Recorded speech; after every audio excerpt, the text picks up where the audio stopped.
All right, and welcome to Baarns, Heller, and this is episode number 477. No, I don't know what it is, but It's not. it's not. It's probably episode number 22 or something like that. And I should figure that out someday, and I will. But we are super glad you're here because, of course, we have the world famous Johnny Heller with us and Gary Bennett, and we're gonna have a fantastic time. Now, Johnny, uh, can you talk a little bit about when the two of you met and magic just happened? Well, it was Fleet Week in New York, as I recall. There's Gary and his whites. What We can I we say? vowed never to talk about that. Actually, we talked about this before because, as you all know, all you loyal viewers and listeners, I forget where I meet people. I just remember knowing them. But Gary has reminded me we met. Scott Brick and I did our business workshop here in New York in 2019. And Gary was lingering outside asking people for money as they walked in. And that's how we met. Yeah, right? Yes, that's exactly how it went. That's how I remember it. Yep. But since then, Gary's now done over 200 books. He's been to our New England retreat 3 times now. This fall, I believe, will be number 4 or 5. Wow, yeah. Well, it's the Adam Barr, Just- Phil Thron, Gary, and Johnny get together thing. Three And Musketeers. Tom Deere, That's yeah. right. So it's And Johnny. it's special and it's great. And I will say to everybody out there in the world, Gary is a not only a talented actor and narrator, but a really, really decent human being. And they're so, the older I get, the more people I meet, the more I realize how really good the really good ones are. And there's Gary. So there, you're in that group of don't mess it up by doing something stupid. And that's our show. Thank you very much. Thank you So let's leave on a high note. What are you working on now, Gary? Today I get to start. I love thrillers. Thrillers is kind of my bag, along with sci-fi and fantasy. But I'm been in this thriller binge lately, and I love it. I love being in that world. I start the 4th book in this quadrology, I guess. Is that a word? What I just made it. Quadrology. A 4-book series? 4-book series, yes. Number 4, the conclusion of the series. It's really great. It's by a fantastic author by the name of Mike Ryan, and he's super prolific. And if you haven't heard of him, you should check out his stuff because he's really good. Well, I know I see your posts all the time, Don, and I see them with the marquee and your book in there. Very clever. I like that. And it seems like you're doing a new one every 15 minutes. Is that just your 15 minutes, 17 minutes, whatever it takes. So, yeah. Did a book today. I was in the studio just before lunch and knocked it up. 3 more for this afternoon, so we're good.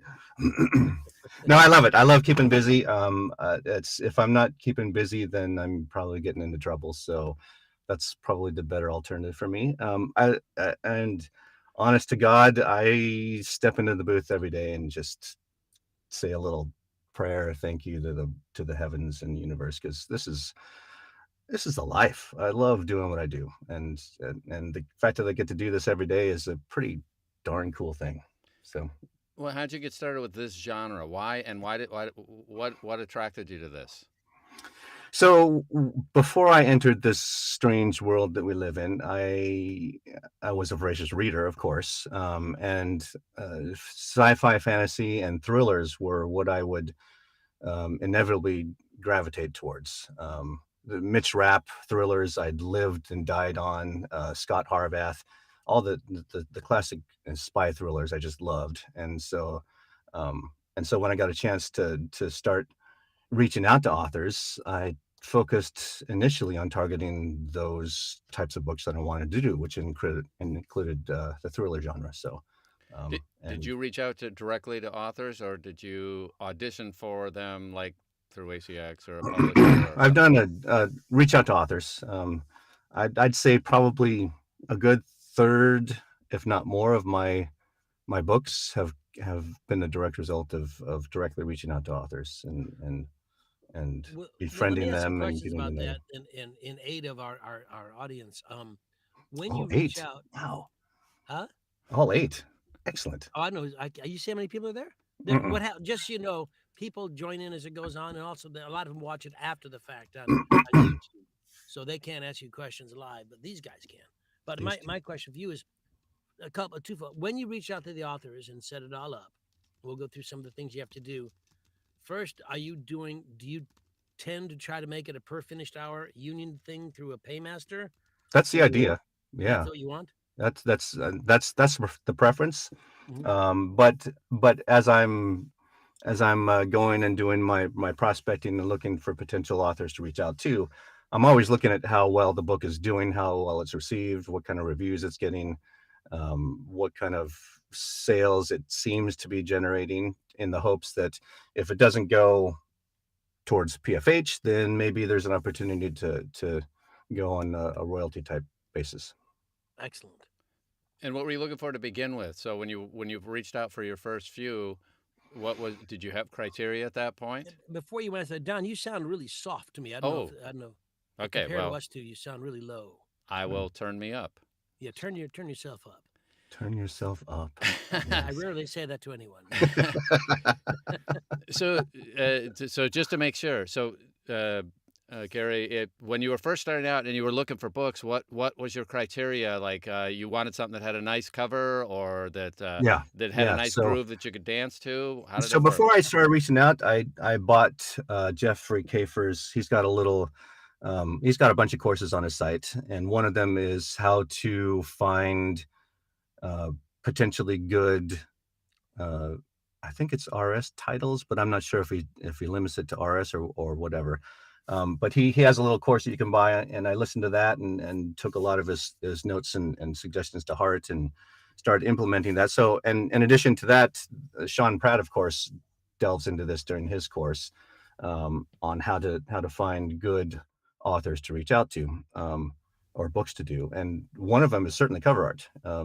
In this world, we absolutely judge a book by its cover. So if it's got a great cover, it's got the potential to draw interested readers in. And once you get them in, then if the writing's good, then it's off to the next step. And if I can add, Jeffrey Kafer is wonderful at helping people navigate the business. It's like I think it's a 1 hour session begin. His company's Audiobook Mentor. Yeah. And I think it costs $100. I mean, things may have changed. I mean, but I send a lot of my students that way. He is. I think he was the first person I actually coached in a one-on-one basis with. Yeah, in terms of getting the business started, he's excellent because there's it's so easy to make mistakes, and so easy to take the training first to avoid pitfalls. For example, you may say yes to an author in a negotiation and realize you left out all kinds of things that have to be there. Then you come back and you no longer look as professional as you did when you started. So let's talk about some of it. So we'll talk about how to find authors in a second, but when you have an agreement with Don Baarns for the Don Baarns spy thriller series. Yes, finally. Yeah, Don invades a Furby convention and gets all the dope. So when you do that, the Don Baarns Furby series. Yeah. Very popular among the Trekkies. Is that a gun in your tail? So anyway, when you make the arrangements, what kinds of things do you want to get? Do you want it iron out, get out of the way? What are the important things that people should pay attention to when they reach out to authors like Don Baarns? As we discussed, make sure it's a good looking title. Make sure the cover art is good. It's got good reviews, good Kindle rank. Usually the Kindle rank is such an ambiguous statistic that I don't know how much. I don't put a whole lot of weight into it, but if I'm looking at two books and one has a 500,000 Kindle rank and one has a 500 Kindle rank, I'm going to the 500. So I don't think I've ever seen any direct correlation between that rank and actual sales or potential sales, but it's a good relatively general indicator of how well a book is doing amongst its peers. Do you have an information packet you send to your authors so they know what the expectations are? Yeah, absolutely. Yeah. What's the top 3 things that says to them? Come on, you knew this would be tough when you took the gig. Oh God, so many hard questions. Well, what do you tell them? What do you keep finding that they don't pay attention? Laying out expectations is obviously the biggest thing. Assuming that we've made it to the part where we're negotiating and we're actually moving forward me doing their book, laying out the process, laying out exactly what their responsibilities are, what my expectations are. The 15-minute sample or initial sample is their one and only opportunity to make suggestions and performance notes or character notes or whatever. Okay, but if it's my series, I get to direct it, right? Thanks for throwing me a softball, Don. Wait, I mean, Nine. I No. wrote it. It's my baby. How could you be? I mean, you don't know more than I do about how it should be Dingo interpreted. ate your baby. You don't get anything to do with it. Well, explain your point of view then, and just I'll So- feel bad. So yes, that is that's a very salient topic, and obviously a lot of authors are going to be very possessive of what their work is and how it should be portrayed.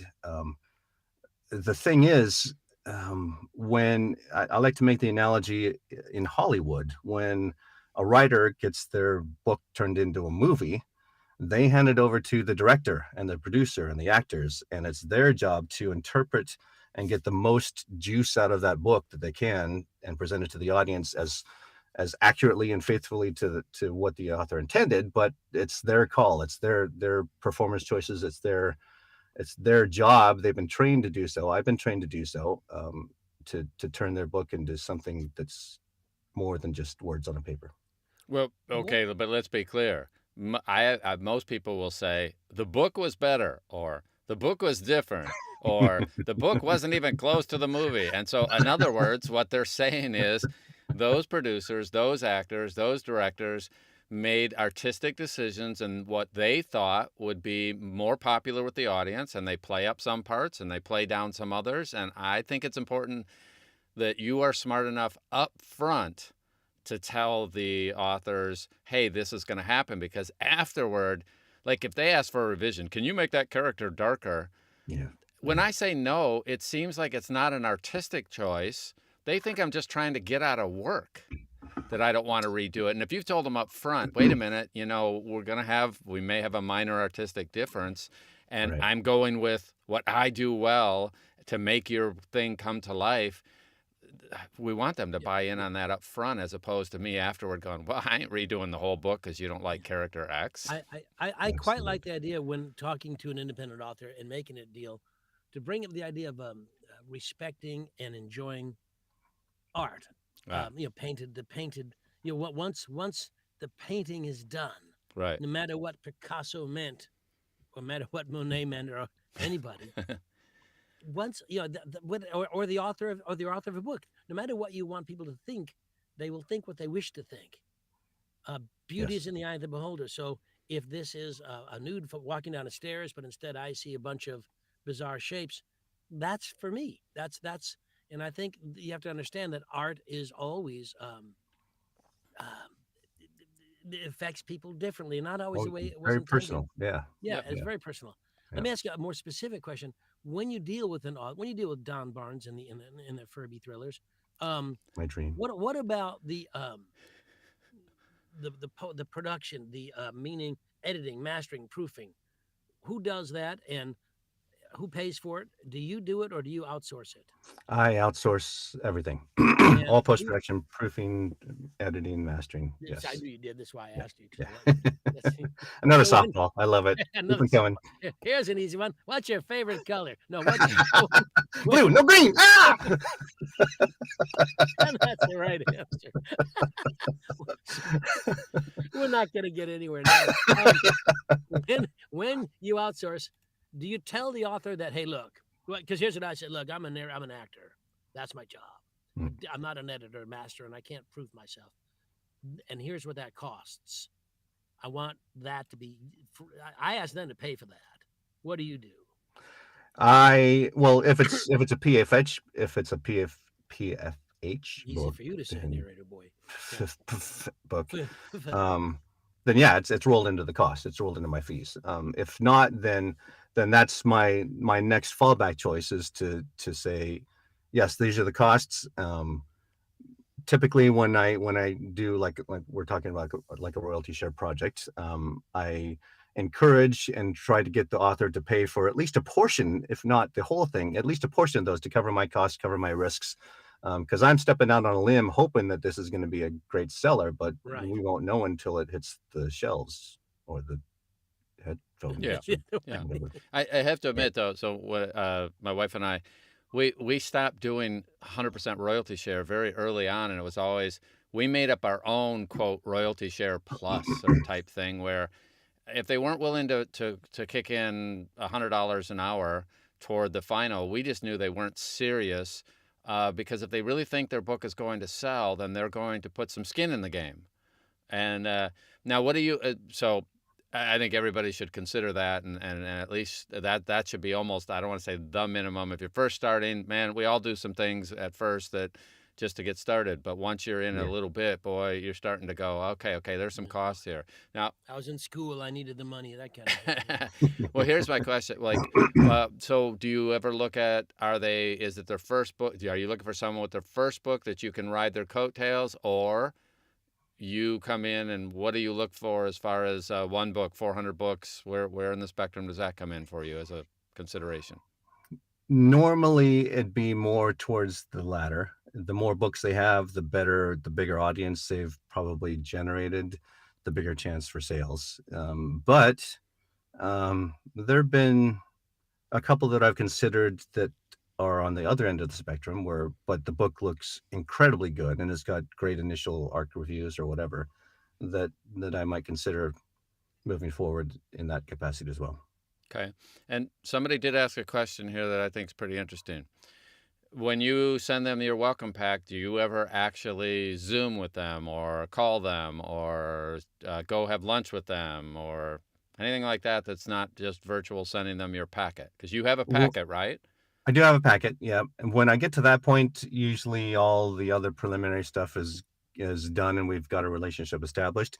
There's been a couple authors where I've Zoomed in as an initial meeting or a follow-up meeting to my initial reach out, where we kind of talk details and how the process works or whatever questions they may have. And those have been very, very productive. I love meeting authors via Zoom or real life or whatever. Any opportunity to meet face to face, I think that's cool. Yeah. The packet you put together, is that based on things you learn, or people say, or the people teaching you say, put the following in your packet, or did you borrow a template from, I think Karen Commons may have one on Narrator's Roadmap. Where did you find the materials that are in the Gary Bennett packet? I think my initial one, I've had it for a few years now. So I think my initial one, God, I got it from someone. And I honestly don't remember where. I got somebody's template, and then I took that and molded it to be my own, and with input from Sean Pratt and some other colleagues, I've kind of tweaked it and modified it and gussied it up a little bit, so to make it my own. But it's got a lot of the basic stuff that everybody has: how to reach me, how to contact me, my social media channels, what the specific audiobook steps in the process are, the 15 minutes with big highlights and red arrows and everything pointing to this is the critical point in the production process. Maybe some tips for marketing. What got you to even start this career? I mean, what turned you on to audiobook narration? I fell into this career backwards in a very non-traditional way. So my first, well, let me back up. So I'm a degreed electrical engineer. And I graduated. Every narrator, pretty much. Yeah, that's. Oh yeah, I know. That's the traditional part, yeah, right? Yeah. Podiatrists and engineers. Tell us something that others don't do. Go ahead. So I ran my business for a long time, 16 years. I think I was running my own business after I'd started working with other people, and I was on the road a lot. So I listened to audiobooks continuously. I loved audiobooks, and one day late in my company's career, I took a break because I had a couple big projects that I just needed to back away. So I took the last 3 months of the year off and was kind of poking around trying to figure out what I want to do. And I came across this. So I was a huge fan of the Iron Druid Chronicles. Kevin Hearn is the author. Luke Daniels, the incomparable Luke Daniels, is a narrator. I loved his work, and I stumbled upon an interview that he did, I think for ACX University, where I first heard the letters ACX in that order. And I thought, oh, And then it was like a light bulb moment. This is an actual job that people do. How freaking cool is that? I could do that. So You have a nice I did it. voice. Yeah. Long story short, I did it. So yeah, Amazon ACX at the time, I don't know if they still do. They had an Amazon wish list of all the beginner audiobook narrator 101 beginner packet, with a mic and a They seem much more user friendly when they started than they seem to be now. Yes, they've grown significantly out of their britches a bit. So do you still do a lot of ACX auditioning, or do you get most of your stuff now? I still poke around. I subscribe to Craig Tollefson's ACX Scout. ACX Scout. Tell the kids at home about that. See what that is. So he's put together a wonderful little program. You go, I want to say it's ACX Scout. You can correct me on that if not, but you can set in that it scours all the open editions in ACX instead of having you to do that manually, and then you can set as many search parameters and filters and save them. So I have one that has high PFH, and it's only going to pull all the auditions that are open for high PFH, others based on the genre or whatever. And so that's one of my open tabs that I have, and I look at every day just to see if there's anything interesting that I want to poke my head into. Well, let me here's a left field question. This is kind of weird. I know it exists, but I don't understand it. So I read all the time people saying that beware, this is a scam on ACX. This is a scam on ACX. So why?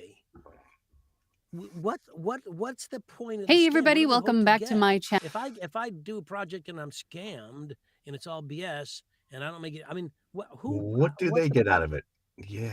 Do you understand it? Oh, that they can sell it overseas. They can sell it worldwide. They can make some money on it. So they get it when they get 100% of the royalty for a period. They steal your work. And steal your work and sell it. I mean, I have that problem with all my photos. People are stealing it and making money on. No, I can imagine my modeling photos. Yes. Everybody mentioned Audiobook Scout, so thanks, ladies. That's yeah. There are a lot of. I'm looking for a URL on that for somebody. So somebody in the comments, if you have a URL on that, sorry, can you throw that in the chat, please? I'm looking for that. Let me look it up. No, someone else can do that. I have a question. So someone had a really good question here. Chris did.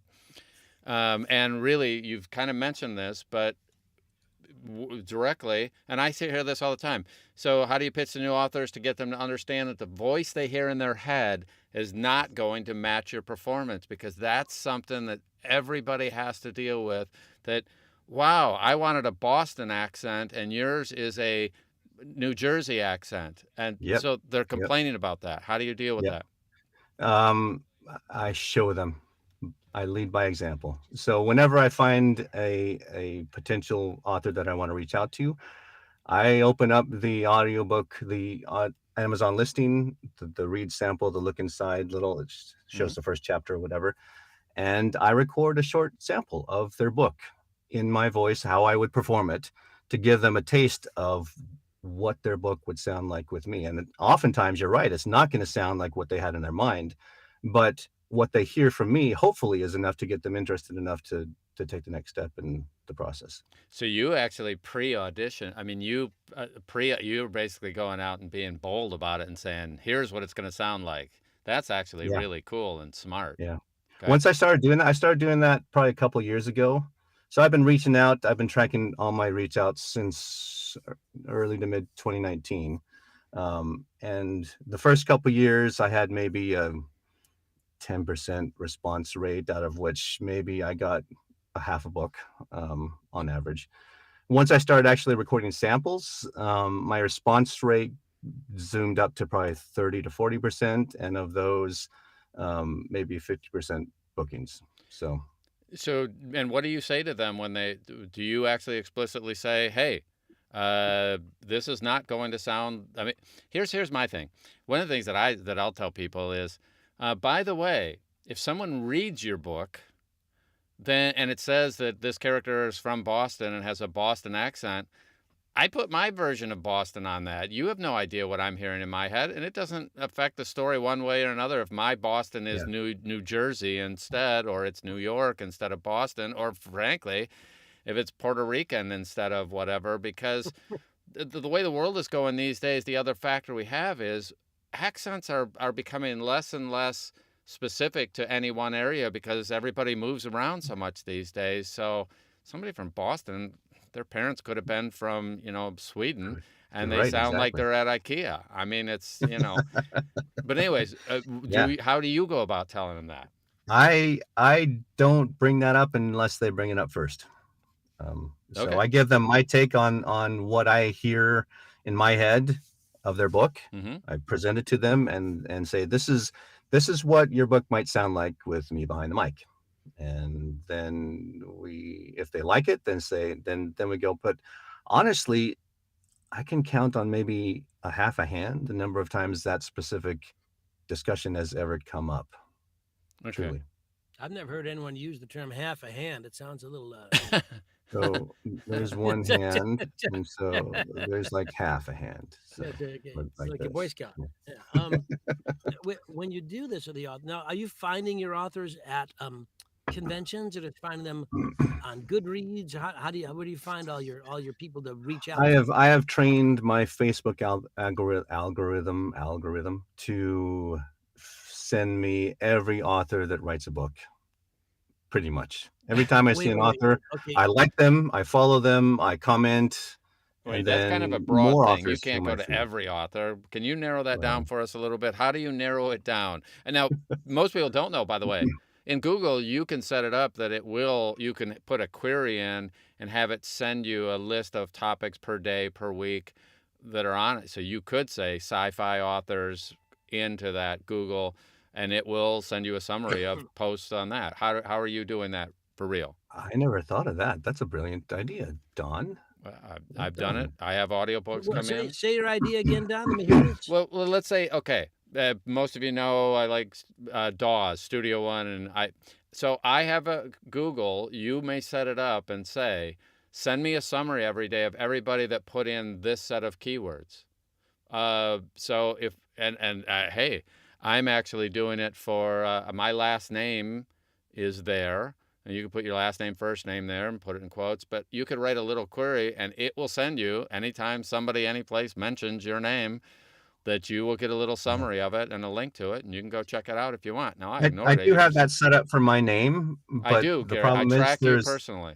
But no, but I could. I'll work it out. I'll find it. I mean, mine. I will find it and post. Yeah. Exactly how I do that in the next show.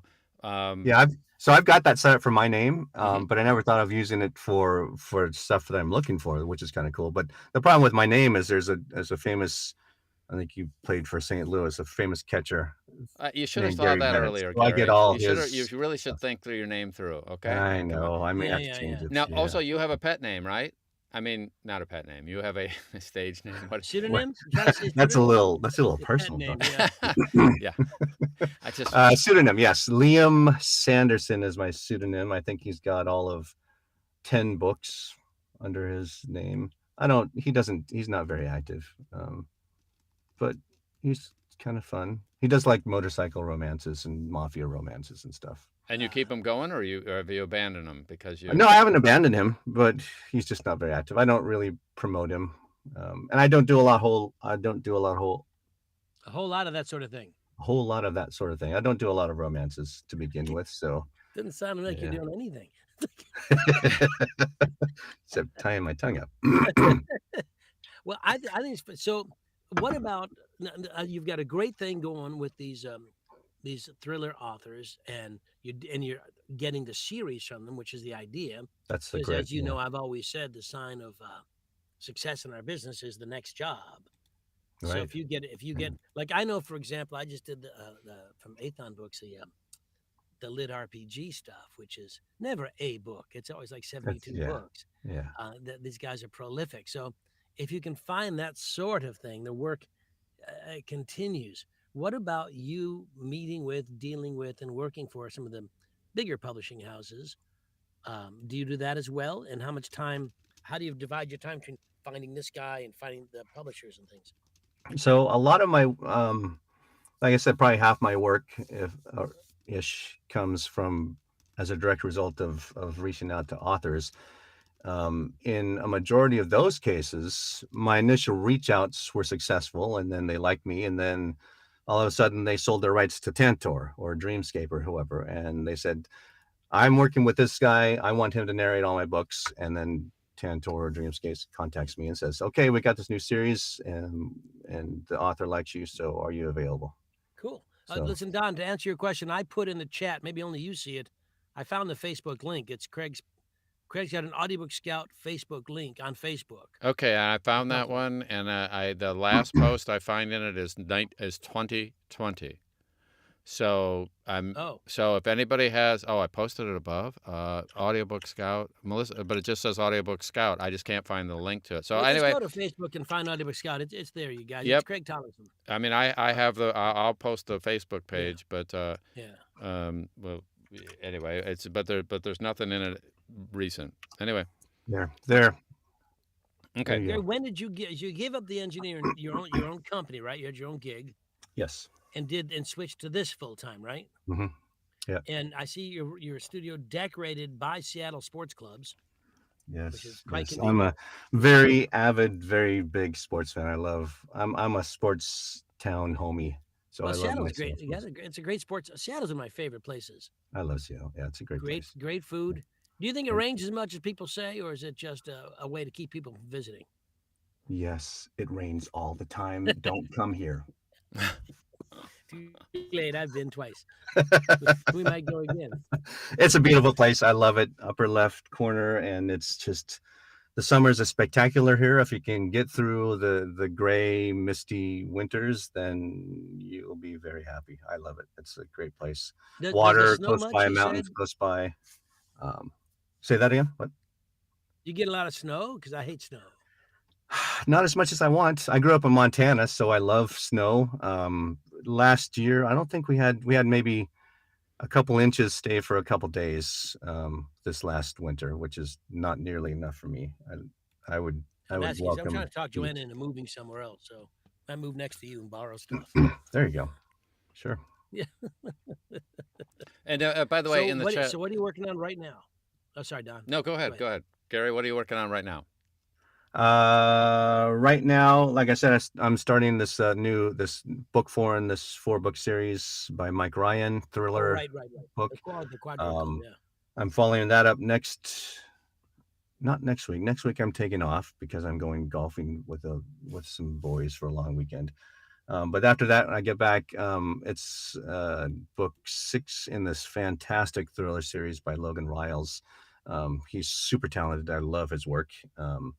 And then I may get back into a James P. Sumner thriller after that. So when you reach out to your authors and you find, let's say you found Don as an author, do you look for his name on either Facebook or just see if he has a website and reach that way? Is that your technique? All of the above. Search on the web and see what comes up? Search on the web, find him on any social media he's active on, and follow him there or her. Him. As involved and stalkerish as I can get without seeming too stalkerish. I will say, for the benefit of everyone out there, when you are doing a book for an author, particularly if you really like it, a thank you is always nice. And even if you get the book from a publisher and don't even meet the author, unless the publisher has a rule that says you can't reach out when you're done, you certainly can. Right. Say, I really enjoyed your work or something, because just like you like to hear, you meaning everybody who works as an actor, what a great job, Gary, what a great job you did. I loved you on that book. That makes you feel good. Yeah. That makes authors feel good, and it's the beginning of an excellent relationship. I've got a lot of authors who I worked for via publishers, and then when they moved, they took me with them to the next publisher. I have a couple of authors now who are a crazy thing. So they thank me for the work and their success, and one author in particular sends me quarterly chunks of loot because he thinks I was so instrumental in his books making money, and he doesn't have to do that. Wow. That kind of thing happens pretty awesome. when you develop a relationship with an author. And I think it's important to develop that relationship as much as you critical. can. Yeah, I think so too. I've developed some really good close relationships with several of my authors, and we continue to feed off each other. They're grateful for the work I do. I'm super grateful for the work that they do and that we work together on. It's kind of cool. One of the authors, Logan Riles, that I'll be doing in a couple weeks. This is the 6th book in his second series. I did 6 books in his first series, and this is 6, I think, out of 10 he's got planned for this next series. In book 3 or 4, he actually, in the print version of the book, he dedicated it to me, which blew my mind. It was unreal. It was so cool. Forever grateful for that. So the coolest thing that I ever had for an author that did a cool thing was I did a bunch of books about Mickey what's that? It's so long ago. It's a baseball player book. The guy played in the 30s. He solved murders. Mickey Mantle. No, he was in the 50s. He's a utility ball player, and he would play it all over the place. So I'll look it up and tell you the name. But the author had he actually our hero's playing for the Yankees, and he made the umpire Johnny Heller.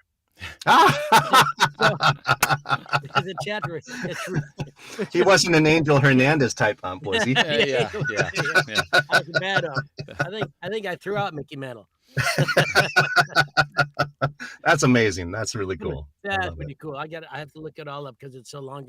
Don will ask a question. I'll look it up real quick. See who did that. Okay, so I did find a couple things that I threw in the chat. Number one, the Google thing is called alerts, google.com/alerts. And so that's in the chat there that you can do that.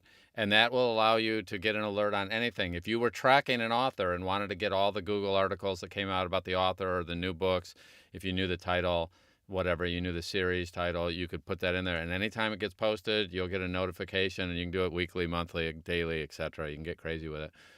Great thing to do for alerts to keep yourself up to date on stuff.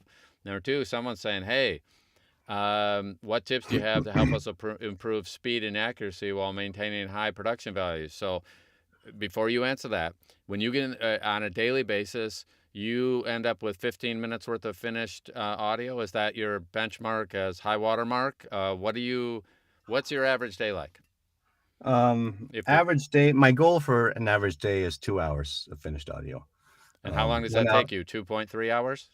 1.9 hours. Yeah. Very good. Okay. I want to be like you, please. So no, what's realistic? What should people expect? So yeah, it's my average ratio is about a 1.7 per book. So 1.7 studio hours per finished hour, depending on the complexity and how comfortable I am. And that's of course, because you're outsourcing everything. So that's just to get the recording just sitting done. in my booth in front of the mic. Yep. Yeah. Cool. But, so we'll just call that, I'm we'll in the round that studio up. for a few hours in the morning to get an hour, and then a few hours in the afternoon to get another hour is my daily goal. And how did you get so good at it compared to somebody like me that might spend 17 hours to get one finished hour? It took a long time. But honestly, the most impactful piece of advice that I've incorporated, that I've gotten from several avenues, from Johnny and from Zura Johnson and from a host of other people, is slow the fuck down. Say it with me. Slow the fuck down. Yeah. Seriously, that when I really took, when I incorporate that into my head, and I've got one of my notes in my booth here is, no, it isn't in here, but it's I've got a bunch of notes. But anyway, when I really started looking at the text and just savoring the words, really letting them sink in as if I were listening to it as an audiobook listener, I necessarily had to slow down so that I could understand what the protagonist was saying or what he was doing in that particular scene. And inevitably, when I did that, I sounded better. The words came out more intense and more emotionally connected, and I made fewer mistakes, and I was much more efficient. I had to do my backup and do a punch in much less frequently than I did if I was trying to rush through it. And how long did that take you? To save time. Well, how long did that, meaning, so you started and you were 3 years into it when that kind of, where you felt mature into that? You were 15 months in. Do you have a probably feel? The most impact I had from that is probably a year and a half ago, maybe 2 years ago. Okay. So 3 or 4 years into it when I finally figured that out. Okay. By the way, I want to point out it's the Troy Seuss is the author of the Mickey Rawlings mysteries that I did. Mickey Rawlins. Mickey Rawlins. Which they're really fun. Did they name the glove after the glove after him? 1997 and stuff. What's that? Did they name the glove after him? Is that Rawlins? No, but it's I did put it together when I did it, but I don't think there's no connection between he didn't mention Rawlings but no, he was a utility infielder. He was like a guy's on everybody's ball club, this guy you need, like a Louis Guillaume kind of guy who can play defense all over, but just a slap hitter at best. But he solved murders, like hunting the Detroit Tiger and murder at Wrigley Field and all that stuff. Love it. I love it. Cincinnati Reds talking. It's all, they're really cool, but really lovely. But Troy is not writing them anymore, I think he retired. He's a good guy. But anyway, so that's I hated not. You want to tell a story about something. My friend Scott Brick remembers every big name person he's ever worked with. I can't remember. Yeah, he's I have to look things up. I don't remember. I vaguely remember you. Yeah, and Baarns, I can't. God. Well, Jimmy, let me tell you, it's been a good friendship that we've had. So is it over now? It's definitely heading in that direction. And by the way, I did find that series, so I'm going to throw that in the chat there. So how many? Let's see. So Gary, we've got a question here. Yeah, Jeffrey asked, how many books had you done when you started outsourcing some of your tasks? I think I did all my post-production, with the exception of proofing. I always outsourced proofing. I think I was maybe 6 months in before I figured out that I'm not really good at it, and it's taken a whole hell of a lot of my time when I'd rather be talking into the mic. So yeah, I figured it out pretty quickly, I think. Cool. Yeah. And so do you do 7 days a week, 5 days a week? What do you do between sessions to keep yourself fresh? Oh, wait, like you're an outdoor enthusiast, which I have no idea what that means. Like, I think most of us are enthusiastic about the outdoors. What makes you special? Super enthusiastic. Yes. What is that? How does that manifest itself?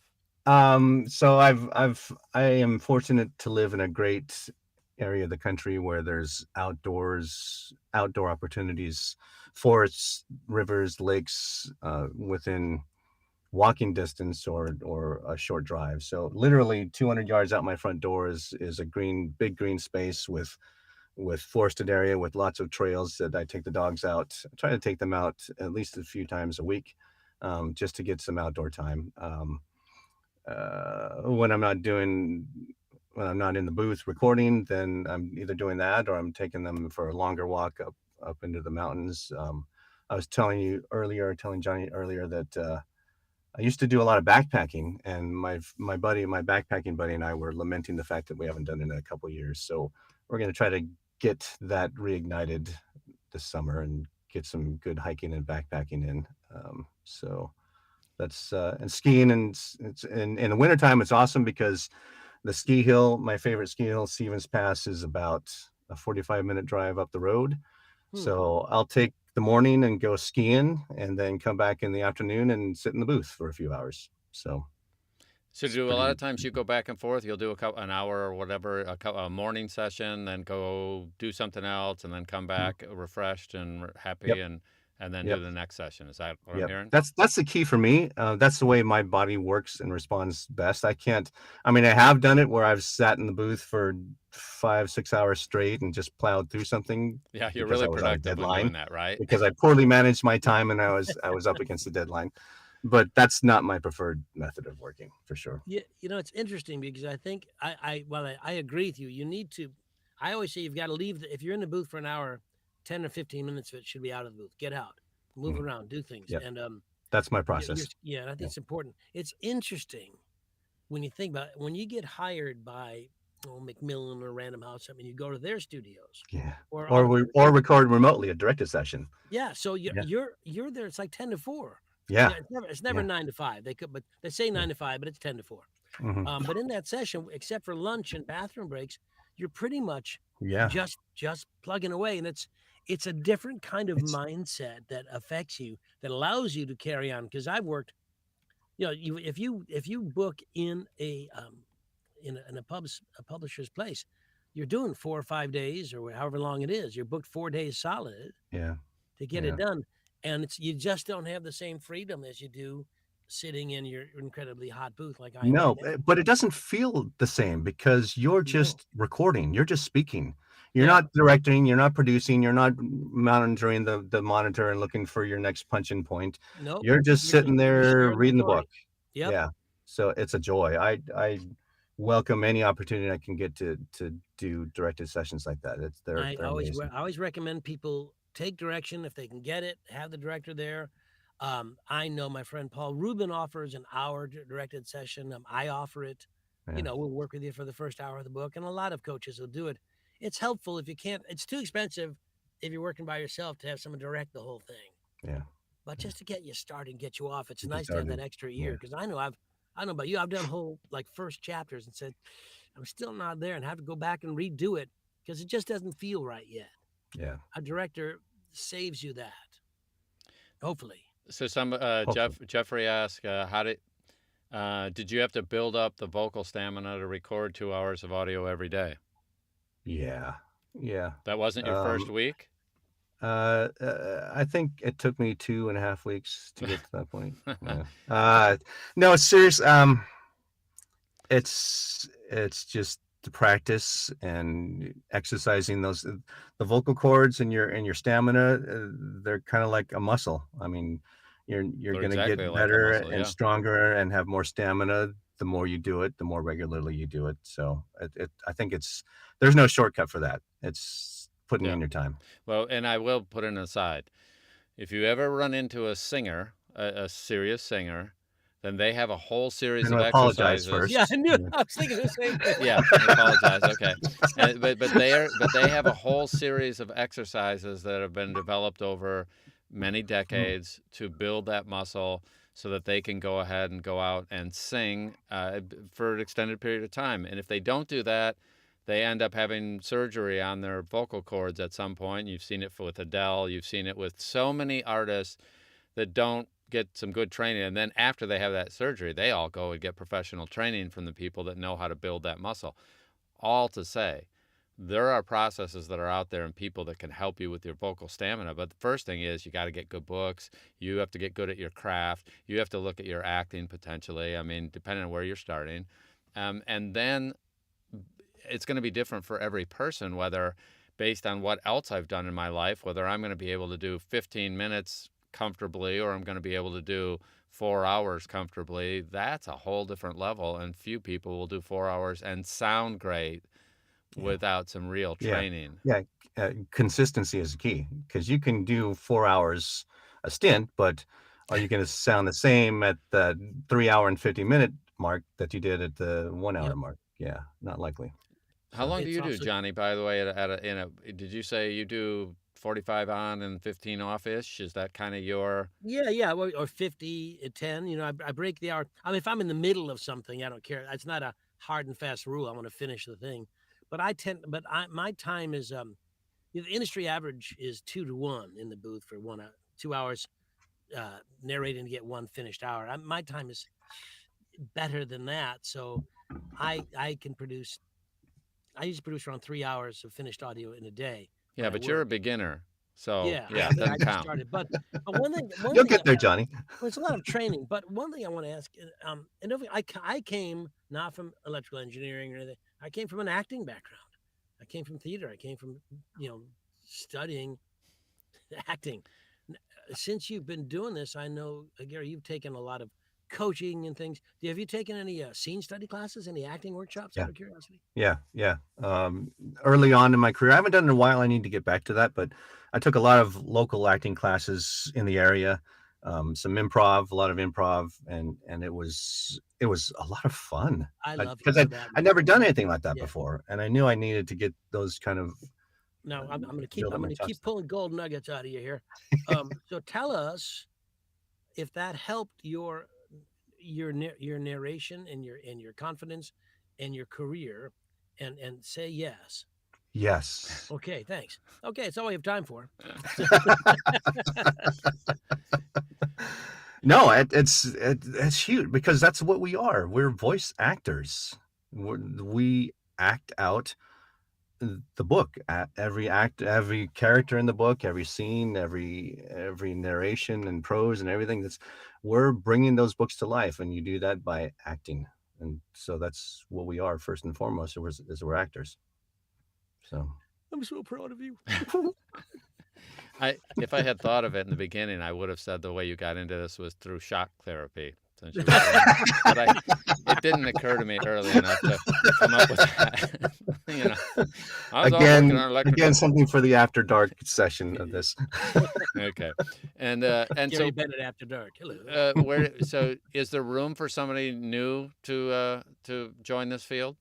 Oh heck yeah, absolutely. There's always room. There's so many books out there, but do you the thing turn down is, any right now? Do you turn down books? Only when I can't fit them into my schedule. Yeah. Or they're like dinosaur porn, which even my pseudonym isn't going to touch. That's right. So. Yeah, Liam handled that stuff. Yeah. I don't know. I lost my track, but yeah, that's my. Oh yeah, room. Yes, there's so many books out there, and there's a lot of competition, obviously, because people are swindled into thinking that this is a get rich quick scheme. All you have to do is sit and read a book and you can earn $300 an hour. Yeah. No, we're not going to talk about that, but that's the impression a lot of people are getting. But if you're dedicated to your craft, if you approach it seriously, if you approach it with the mindset that you're bringing an author's precious baby to life into the ears of a stranger, and you're keeping true to their word and their intentions and what they are trying to express, then you'll go far, I think. I agree with all that. And I have to got to say, I mean, part of what you do, not only are you good at what you do, but there is a likability quotient that I think has to come in. I mean, one of the things we talk about when you're working with someone, whether it, and working on this is so solitary, but you still have relationships with authors and with publishers and with engineers and proofers and things. And it's just so much nicer. Everybody prefers to work with the nice person, plain and simple. And you're a good guy, and people know it. It's really clear, and that makes it's just I'd rather have Gary do it. It's that kind of thing, because Gary's likable, gets the job done, and once you build that reputation for being a decent human being and a professional, I think the work keeps coming. Yeah, it just does. Well, they don't want to switch horses in the middle if they don't have to. Yeah. I mean, they're gonna, unless it's now the series you're doing are now yours to lose when and if you decide to do something else, or those aren't paying as well, and I will say, sometimes people get stuck in this whole thing that, it has to be one person doing the whole series, and I go, James Bond has kind of had a few actors, and they seem to be doing okay with that series. Yeah. I think they would prefer having the same when it's successful. But it's always jarring if you're used to one voice and you hear another one. But once you get past that and you just accept what you're listening to as what you're listening to, then as long as the next person's a decent actor, right? Yeah. I mean, and they do the job well.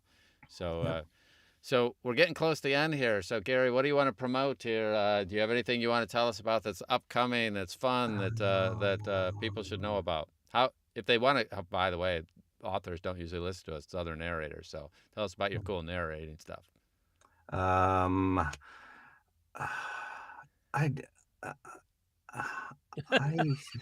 You're a purist. I don't know what to say. That's okay. I don't know.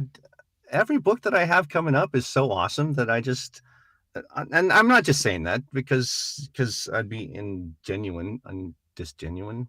Oh, let me ask you this then: where are your books sold? Off of your website, on Audible? Where do we find the Audible, Amazon? The most there's a few that are available on Libro.fm that I'm going to start promoting as well. But you can see all my, go to my website and I've got links to all the books there. There's some great books. There's some great books coming. There's some great books that I just finished up. And I absolutely and honestly, truly, I love them. They've all got such great redeeming qualities, and they're all so much fun to listen to. And if you like fantasy, I just finished up this trilogy by R.K. Lander, the Elven World series, which is super good, super good. Elves and dragons and Oh, I love that. revenants and magic and stuff. So that's fun. All my thrillers, Adrian Hell and Silence Jones and the Prosecution Force, they're good if you like that stuff. Yeah, that's I Silence like it. Jones is the character's name. Silence Jones is an awesome character. He's a covert assassin for this secret organization within the government who doles out vigilante justice. But his tell is that he was injured with his throat, and he's got all the scar tissue, so he talks like this, and he's very hard to. But he says that he's a man of few words. Does that hurt necessarily? you, Schmidt, doing that? Yeah. Does that that No, hurt you to no, no. I've managed to perfect how I'm doing it. So and thankfully the author works it into the narrative that he doesn't say much because it hurts him to speak. So Yeah. But no, he's a great character. I love him. He's a lot of fun to do. So And I just put your website up on the screen. I believe it's is that correct? I want Yep. to make sure that's the one. that is correct. Okay, because Gary's got a lot of good stuff up there. Oh, you know what? What's really cool, Uh-huh. and I've kind of alluded to this a couple times. I'm writing my first book, and I'm super excited about it. Wow. It's super hard.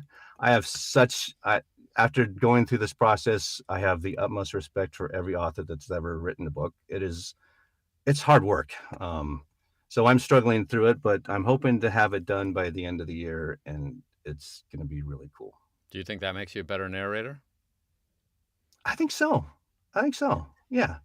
Think Yeah. it makes you a better person than us? Never.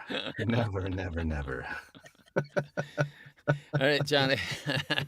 So on that, Johnny, anything you're looking at? What are you upcoming that's important or fun? Actually, there's a thing coming up. Let me go find the email because it's easier to pull off of there. Hold on here.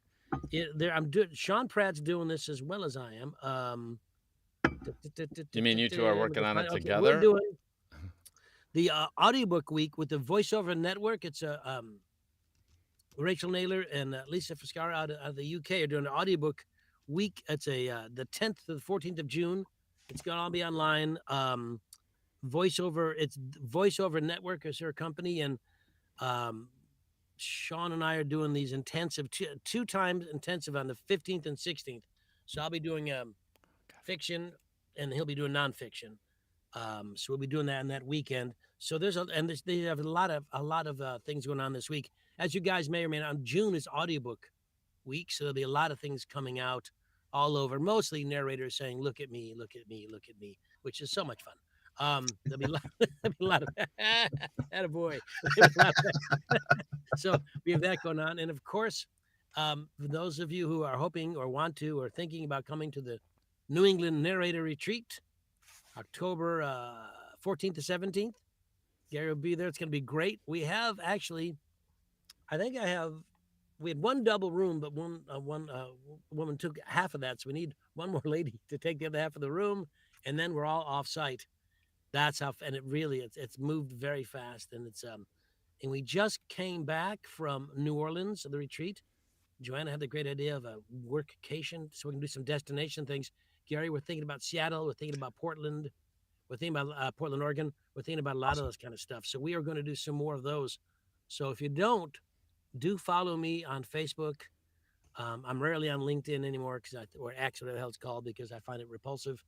But I am on Instagram and I am on Facebook, so follow me and follow Gary and follow Don, and you can find out what's going on for all of us. Don, what have you got coming up? Yep. Of course, in a couple hours, I'm always doing VO Tech Simplified live. So we're talking later today about room tone and some things related to audiobooks, but also anything related to home recording studios. So follow the channel. Be sure to subscribe.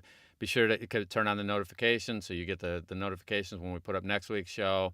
And as always, we're super happy to have you. We also have a new feature here that we're waiting for one of you to take advantage of called Super Chats, where you can send Johnny like he's erase this visual after I say it, where Johnny's like a stripper and you can send him $5 or something. And so it's great. We've never had Pick anyone up a do it copy. yet, so I'm waiting to see who's the first one that sends Johnny $5 or $50 or something. So that's new to the channel, but we're super happy you're here. And what's I don't think it's a happened? good selling point, Don. Yeah. Oh, sorry. You're right. You're right. Sorry for that visual. Anyway, it turns out that the channel has been monetized, so that just means that people who want to contribute, and that does help us because we do this every week and we don't expect anything directly out of it. We're happy to do it, and it's also fun when people support because we just pour more money back into doing more stuff and being better at what we're doing here. So you guys have go ahead, Johnny. Next week is Eunice Wong, by the way. All right. Cool. So we'll have Eunice Wong next week, and we're always looking for good topics, good guests, great people. We've got a really cool backlog of people coming up. Gary, thank you for being here. Johnny, as always, you're always a joy, and someday I hope you're funny too. And at the end of the day, we look forward to seeing you on the wires. Have a great day. Talk to you later. Bye all. Bye-bye. Thanks. Bye.